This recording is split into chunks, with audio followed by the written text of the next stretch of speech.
Di dalam penegakan hukum nggak ada ya. Paling besar Bohong Pak, tekanan. kalau tidak ada Paling tekanan. besar tekanan yang pernah Bapak alami apa Pak? Satu saja Pak.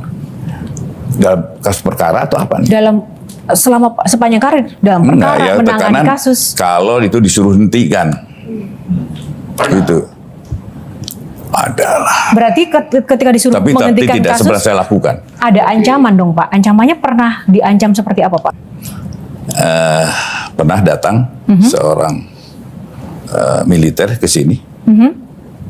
Katanya dia, kalau keluarga saya nggak dibebaskan, saya luluh lantahkan Kejaksaan Agung. Saya bilang silahkan aja. Ini gedung punya rakyat, punya negara. Kalau memang silahkan aja. Kemudian ada dalam penanganan perkara sawit pernah ada juga. Yang sawit yang lama ya. Ini di belakangnya bintang 3. Ya suruh datanglah ke sini. Saya mau ketemu orangnya. Tapi kan tetap saya sebagai manusia pasti aja ada rasa takut, pasti ada. Bohong kalau nggak ada rasa takut. Saya sebagai manusia pasti ada. Tapi insya Allah saya akan lalui. Saya sudah serahkan diri bahwa saya ini pengabdi dan pengabdian saya yang terakhir. Usia saya juga sudah tua. Itu tadi kalau dari sisi tekanan. Kalau dari sisi iming-iming Pak, iming-iming terbesar apa yang pernah disampaikan ke Bapak tapi Bapak tolak? Ada, tapi tidak langsung ke saya. Seperti apa itu Pak? Ada yang mau ngasih saya 2T. 2 triliun. Pernah mau dikasih 2 triliun untuk apa Pak itu Pak? Ya supaya perkaranya nggak jadi. Apa yang Bapak katakan saat itu? Bagaimana menolaknya? Saya bilang, nggak ada. Ini tetap harus berjalan. Gimana pun juga, ini adalah marwah kejaksaan, juga marwah saya secara pribadi. Saya pantang untuk surut. Saya jadi tersentuh tadi Pak dengan ucapan-ucapan Bapak. Tapi saya kalau boleh angkat Pak satu aja yang belakangan ini terjadi, ada anggapan publik yang menilai bahwa semua kasus yang hari-hari ini naik itu sebetulnya antara dua, bahwa mau mengganti para pemain korupsinya, atau yang kedua ingin menyerang lawan saja dalam hal ini. Nah, dalam hal ini kalau boleh mengambil satu contoh adalah misalnya kasusnya Pak Tom Lembong. Bukan kasus tangkap tangan, terbukti impornya paling kecil, ternyata juga tidak menerima keuntungan, tapi dipanggil Pak, dikasuskan. Nah, sedangkan itu tidak terjadi, boleh jadi ke menteri lainnya. Kalau boleh Pak, ini dijawab agar publik akhirnya terpuaskan logikanya, dan untuk menjaga bahwa keadilan adalah keadilan sebagaimana yang Bapak sampaikan tadi, itu sebetulnya bagaimana Pak? Gini Mbak, kalau kasus-kasus itu lihat aja nanti hasil putusannya. Saya tidak akan, insya Allah putusannya. Kan tidak harus ya. Saya tidak terima duit. Kan memperkaya orang lain juga di dalam undang-undangnya begitu. Memperkaya orang lain. Itu sudah satu tindak pidana. Tapi saya memang tidak ingin jawab karena ini sedang berjalan. Jadi mohon maaf, nanti tunggu aja putusannya. Kalau yang tadi pertanyaan Shirley di awal, bahwa kasus-kasus besar ini, pertanyaan publik sih Pak, ini antara memang hanya sekedar ingin mengganti posisi pelaku korupsinya saja, pemain lama diganti pemain baru, atau seperti apa sebenarnya Kalau Pak? kami tidak punya pikiran itu. Tetapi ada fakta, ya, kemudian kita buka. Itu aja. Soal nanti silahkan aja, saya bukan di urusan saya lagi kalau mau itu pengganti atau ganti. Tetapi kalau itu terjadi lagi akan saya tindak lagi. Bapak seberani ini nih sebetulnya apa sih Pak? Yang ada di dalam prinsip Bapak dalam menjalankan keadilan ini kayak gimana sih Pak? Gimana pun juga gini Mbak, saya ini selalu tertantang, ya. Bahkan saya kalau ditekan semakin membeku. Artinya kalau saya sudah melangkah, apapun harus saya jalani dengan resiko apapun.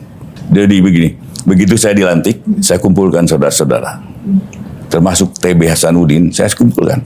Kalau kalian melakukan perbuatan, ya, pidana apapun, apalagi korupsi.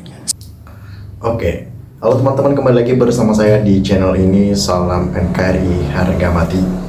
Teman-teman, dalam video ini kita telah mendengarkan sebuah cuplikan video yang sangat luar biasa. Tentunya hal-hal seperti ini menjadi sebuah pemahaman bagi kita dalam menilai perjalanan politik yang ada di Indonesia saat ini. Nah, perlu kita menyadari bahwa memang negara kita dipenuhi dengan berbagai macam dinamika-dinamika yang ada ya. Karena kita tahu bahwa sekarang ini negara kita ketika banyak isu-isu politik yang sulit untuk diselesaikan, dan itu terjadi karena memang ambisi-ambisi berkuasa seseorang yang tidak pernah bersyukur, tidak pernah berkecukupan dengan apa yang mereka miliki saat ini.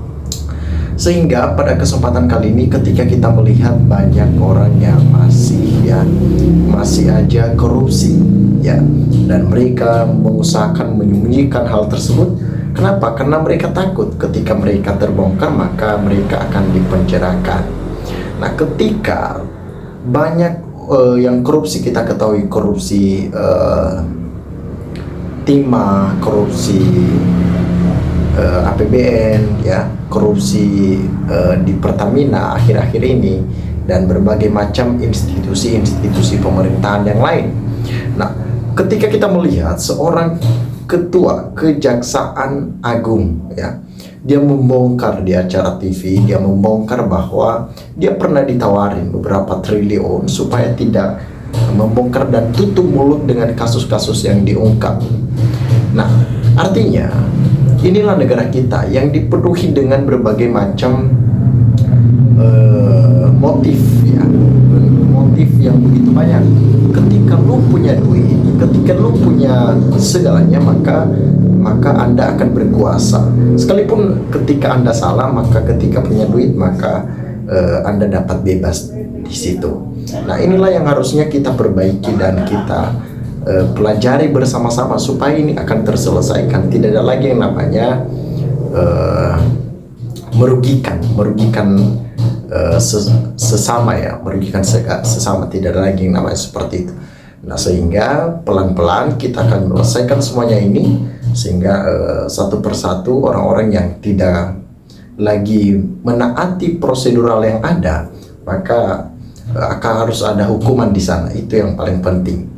Nah, dengan berbagai macam situasi-situasi politik seperti ini, tentunya kita sebagai masyarakat Indonesia wajib untuk mendukung Presiden Prabowo, mendukung Presiden Wakil Presiden kita Gibran, supaya mereka dapat menyelesaikan segala masalah-masalah yang ada, supaya mereka dapat menyelesaikan segala dinamika-dinamika yang terjadi di Indonesia.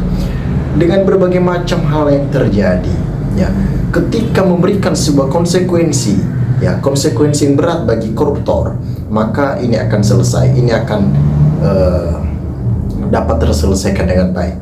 Makanya pelan-pelan kita mulai menyelesaikan semua ini, supaya apa ya, kita lihat saat ini yang kita dengar ya, itu dapat terselesaikan dengan baik sesuai dengan kehendak masyarakat, dan mereka bekerja sesuai dengan peraturan-peraturan yang ada.